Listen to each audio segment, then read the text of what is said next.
Bonjour à tous et à tous mes chers soleils, j'espère que vous allez bien. Aujourd'hui, on va parler de dépendance affective et le fait que tu sortiras de la dépendance affective lorsque tu stopperas, que tu arrêteras d'accepter les miettes que l'autre te donne. C'est important de comprendre déjà à la base que la dépendance affective, elle vient du fait souvent que l'on a peur de perdre l'autre. Et finalement, on va émettre une référence chez l'autre comme s'il était le regard le plus puissant, le regard le plus aimant. Et on est prêt à tout, finalement, pour accepter cet amour qui est si vide en nous, qui est si incomplet, que l'on cherche à l'extérieur. Et c'est l'autre qui va nous satisfaire. L'autre, ça peut être quelqu'un de ta famille, ton enfant, ton parent, ton partenaire de couple, ton ami, peu importe en fait, tu te retrouves finalement en dépendance de l'autre et que tu acceptes les miettes, tu vas mendier son amour en acceptant le peu qu'il puisse te donner parce que finalement, à l'intérieur, il y a une part de toi là dans ton cœur qui est vide, qui n'est pas complet, qui n'a pas ce sentiment d'être rayonnant comme un soleil et d'être, oui, uni en toi. Et donc, tu penses que c'est l'autre qui va t'apporter. Et en ayant peur de perdre cette référence, eh ben, tu souffres. Et tu te rabaisses. Et tu rabaisses ton niveau d'exigence sur tes valeurs, sur tes besoins, sur ce qu'est ta philosophie de vie ou ta philosophie du couple, par exemple. Et on voit souvent ça dans les liens d'âme. Quand tu es dans une relation flamme jumelle, ou quand tu es dans une relation karmique, ou quand tu es dans une relation d'âme-sœur, tu as tellement conscience de cette force qu'il y a dans la relation, qu'à un moment donné, tu en oublies. Tu en oublies que ce sont deux identités, deux visions, deux besoins différents qui forment ensemble un duo construit. Et lorsque tu rabaisses ces exigences, lorsque finalement tu rabaisses tes besoins, tu montres à l'autre que déjà, tu ne te reconnais pas dans ta valeur, dans ta puissance personnelle et en tant qu'être de lumière, et tu lui laisses la possibilité finalement de faire ce qu'il veut de toi. Et ça, c'est déséquilibré, c'est ce qui engendre des relations toxiques. Alors, lien d'âme ou pas, finalement, c'est pas la question. C'est qu'est-ce que moi je fais pour que la relation soit saine pour moi. Je sais que le parcours de flamme jumelle est très compliqué.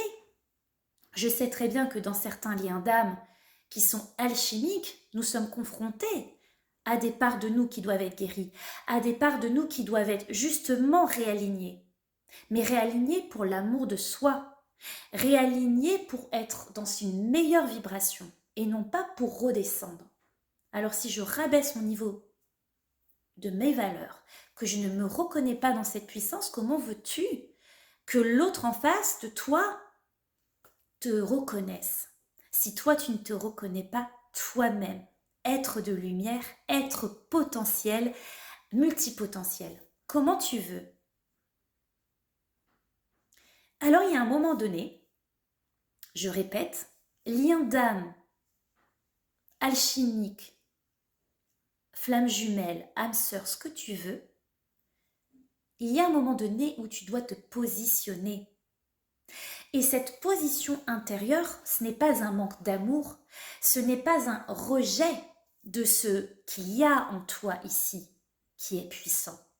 Mais tu rejettes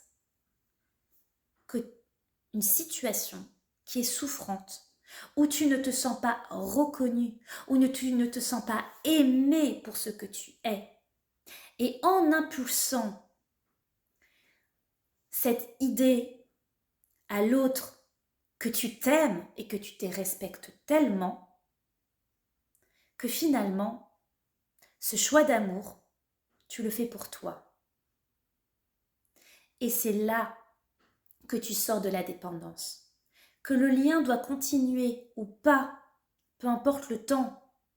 Ce moment-là sera crucial pour donner une impulsion différente dans la relation. Parce qu'il se reproduira toujours la même chose si tu ne te reconnais pas dans ta valeur, si tu ne réponds pas à tes besoins et si finalement tu es le mendiant de l'amour de l'autre ou tu acceptes les miettes de ce qu'il te donne. C'est lorsque tu dis à la personne « je t'aime », mais cela me fait souffrir, d'accepter juste 5 minutes entre un trottoir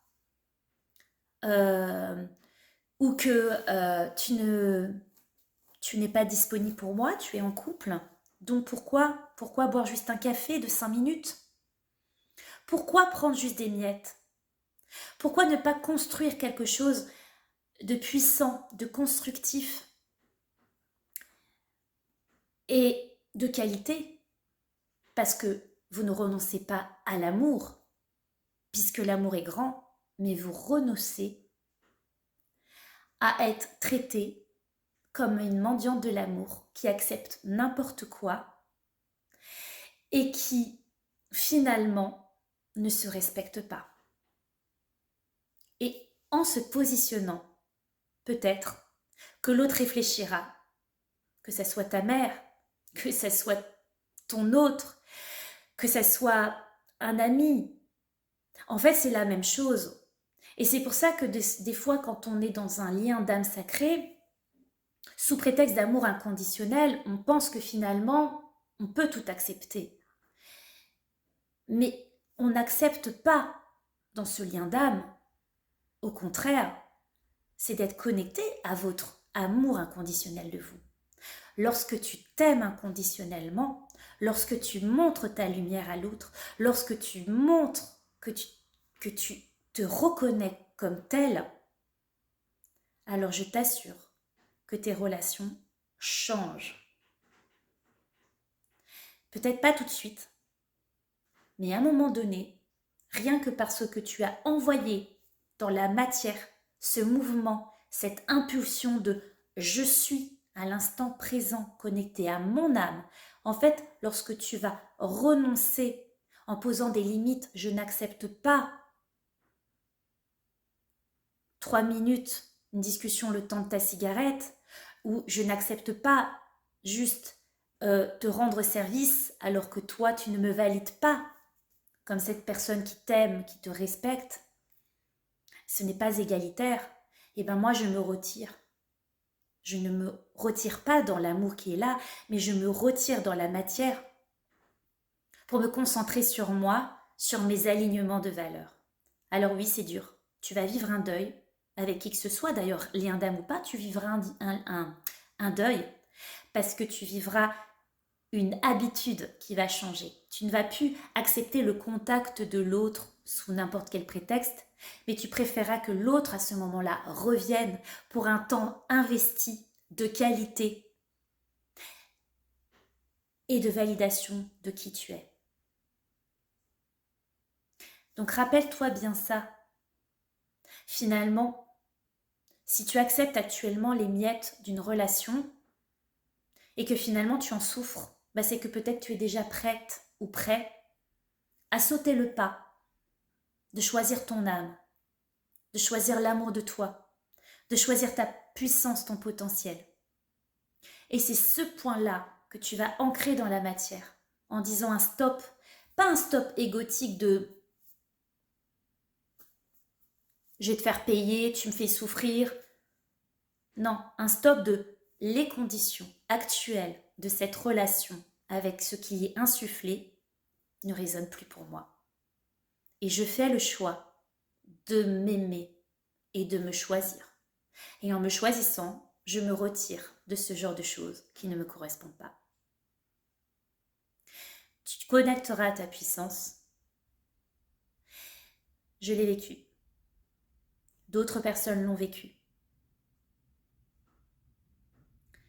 Ce n'est pas simple, mais quand tu n'acceptes plus les miettes de l'autre, finalement, c'est une preuve d'amour envers toi-même.